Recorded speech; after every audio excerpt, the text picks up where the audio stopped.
If you hang around with 9 losers, pretty soon you'll be the 10th one. This quote has blown over my head for most of my life. I have always hung out with people that I vibe with, but now that I'm getting older, I've realized that it's no longer possible to have numerous amount of friends. At a certain point, you have to choose who gets to be in your life and who doesn't. Not because I don't like certain friends less than I like others, but because all of us are changing in different directions. And these differences will play out in different ways and at different moments. You will probably not recognize them at first, but time will tell. For me, it was really getting into sports and wanting to optimize my routine around getting in shape. That meant sacrificing in other areas of my life. Less partying, less drinking, and less hanging around doing nothing.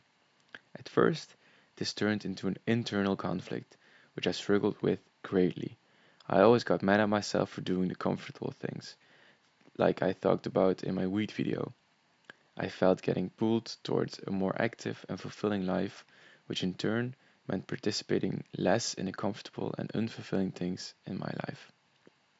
This internal conflict took some time for me to recognize. At first, I kept fighting myself. On one hand, I still wanted to enjoy my life, but I always got more disappointed from doing nothing or something that I would classify now as bad. On the other hand, I always felt great when I did something that I didn't necessarily want to do, but what brought me the benefits, either mentally or physically, that I wanted. Thus came the second chapter. I started listening to my body and my mind. Instead of letting my urges control my doing, I started journaling to keep my thoughts focused on the goals that I had set for myself. And I have to say, if you are a person that hasn't given journaling a chance, please do so. It will make your thoughts clearer and you will find it easier to remember your goals throughout the day. This way, you won't forget about them. Journaling also helped me write down short and long term goals. Writing down these goals and seeing them daily meant that I was focused on long term growth and less on short term pleasure.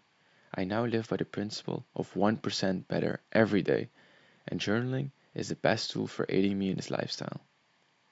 So while my body and mind gave me input for knowing what I needed, there also needed to be a lot of output to accomplish the goals that I had set for myself.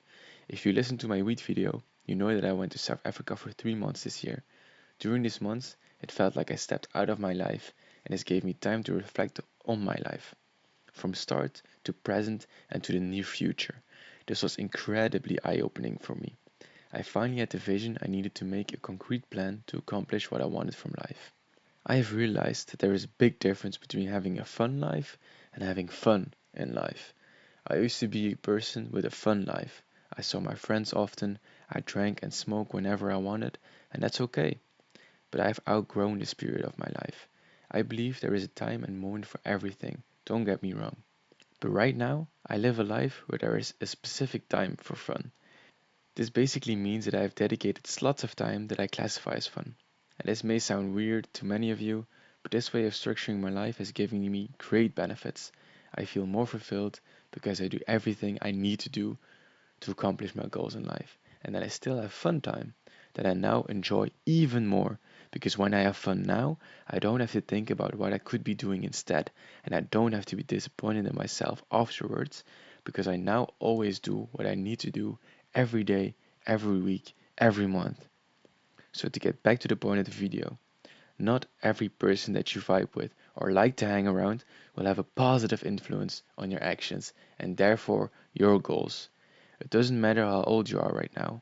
Eventually, you will realize this fact and start changing your circle, whether it be changing the people in your inner circle or thinning the amount of people in said circle.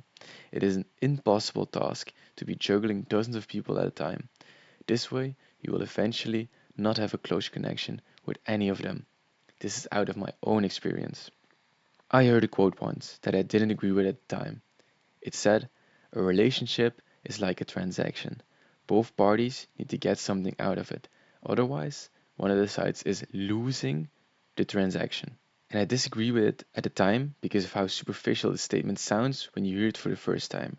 But as time moved on and I started growing into my adult life, this quote would regularly appear in my mind. And eventually, I realized that there is a truth to it. Imagine this: you're super duper rich, You have a good friend, but he always makes you pay for everything. Is that a real friend or is that a one-sided relationship?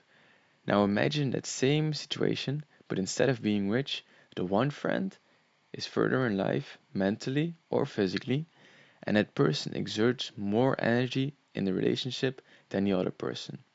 This is also a lopsided relationship, just like the other one was, although it is less well known and more difficult to notice, even when you are the one living in it.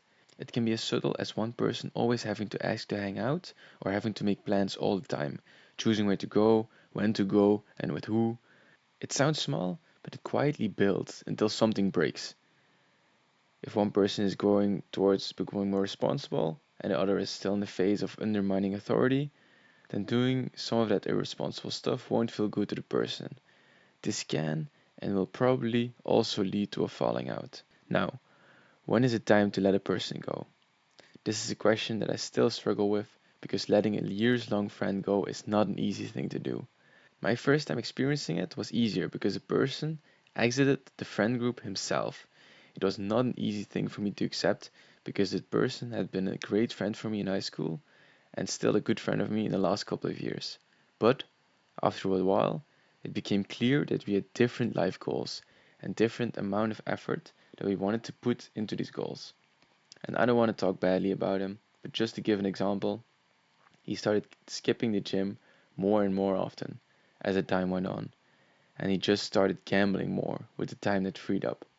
And that really stuck with me in a bad way. This effort was a breaking point for me. If you're going for something, like really going for it, the last thing you need is someone demotivating you. He influenced me in a bad way, becoming lazier and doing more of the fun stuff than doing useful things. And that had to stop. Now looking back at it, it all seems so clear. But when you're living in it, it is difficult to have a clear mind because you always want to forgive them and keep them by your side. Because this is the person that you've gone through so much with. So, now that this person is out of your life, do you feel good? Probably not at first.